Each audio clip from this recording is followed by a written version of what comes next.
What is going on, gamers? Aevatrex here, and today I'm going to be bringing you a little bit of everything, tons of gameplay. Now the first thing that I'm going to go ahead and show you, first of all, is going ahead and taking up the 3 talents that I was previously talking about. Lil Nick, going all the way up to 8 of 8 War God, in what I would like to call Lil God, because his damage is absolutely insane. So right now he is 8 of 8 War God.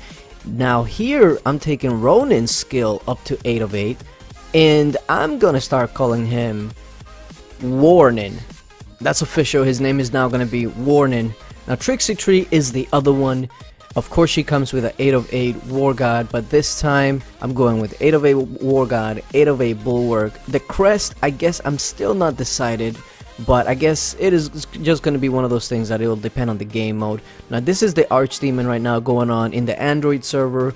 I was trying out my new Heartbreaker to see how her damage was. Her damage was actually not bad, but I think I could do better with either a Beast Tamer or my Siren. So I'm going to be replacing them in the next go around. But of course on this, Demogorgon is one of the most important heroes, and of course there's a lot of people that don't have Demogorgon, so I'm gonna be looking around to see what's the best free-to-play quote-unquote team to use on this to get the maximum damage. And I say quote-unquote because even though a team can be considered free-to-play, there might be still a ton of people that don't have those specific heroes, so you gotta take it with a grain of salt.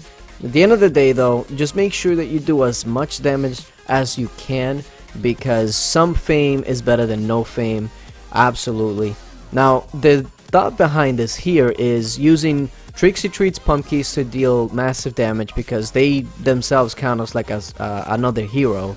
Heartbreaker because she does so much damage over time, she shoots so fast. Druid for healing and also the attack buff. Valentina for the energy.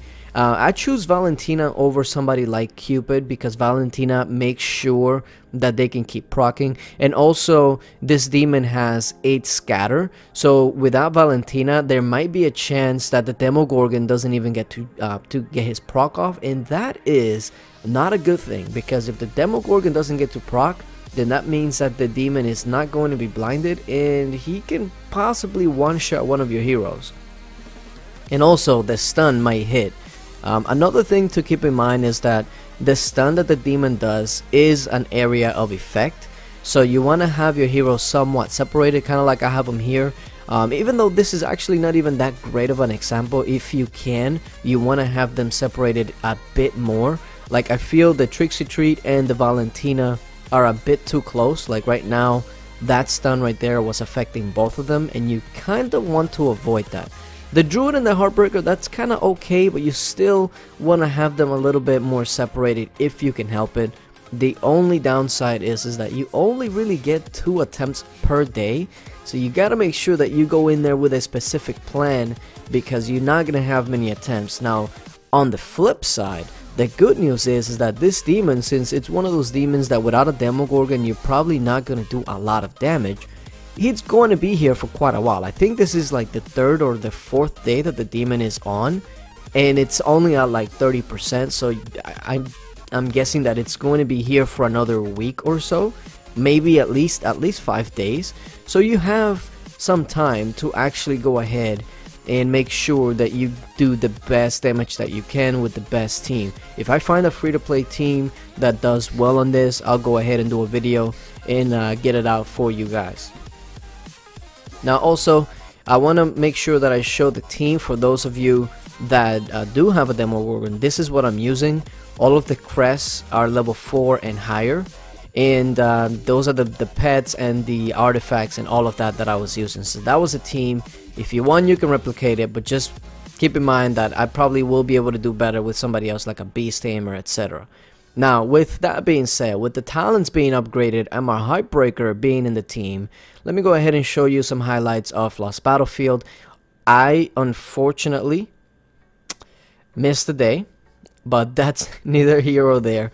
I actually want to go ahead and start over, like just make a whole new team and see how it does. Now, the reason I want to do that is because with all of these new talents, I feel like some heroes will do better on another team. Like Trixie Treat is a War God. Then I have Green Fiend, that's a Bulwark. And I feel like that's a lot of damage for just one team, where the damage could possibly be split up into another. So that's what I'm going to be trying to do. Now check out Warning right here. He just goes to town. He goes crazy. Look at this. He should be dead. He should absolutely be dead. But because the Anubis was staying up alive, he was able to clean up. If it was only just the Anubis, it might have been a really long fight, because my Anubis is 8 of 8 stone skin. He doesn't do a lot of damage considering that he's not either a War God or a Bulwark or anything like that.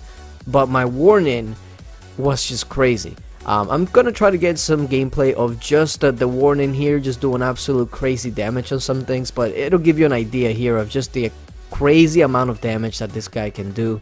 And for some reason, I don't know if you can hear in the background, but it just started to pour. Oh man, it is going to be raining all weekend, I suppose, where I'm at, but it is what it is. Hopefully I have internet.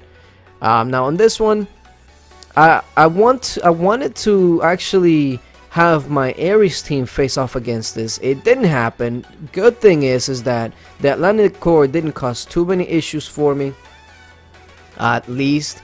But I feel like that's one of the things that can really throw this off, and then, you know, go up against a non-evolved team. I've kind of been running into them a lot. I don't really know why, but I don't know. Like I was saying, I want to create a brand new team, so if you have any suggestions or any changes, let me know in the comment section. I'm kind of already have a team that I kind of want to go with, but unfortunately we lost BattleField. You kind of have to try it out in live competition, and if it doesn't work out, well, you kind of miss out on a lot of fame. So that's kind of the downside on that. The upside is that you kind of already know what all of these heroes do and what they can bring to the table.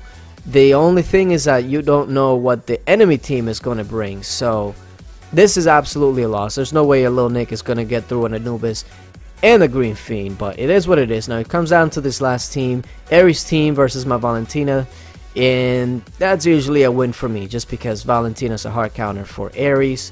And I believe this is the last one that I show here.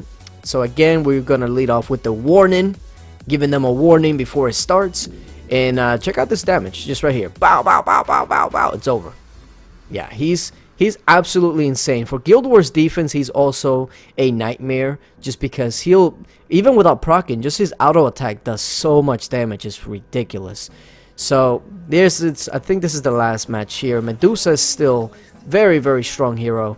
But I don't know if I should keep it with the Aries. I don't know. I'll take suggestions. But yeah, hopefully you guys enjoyed this video.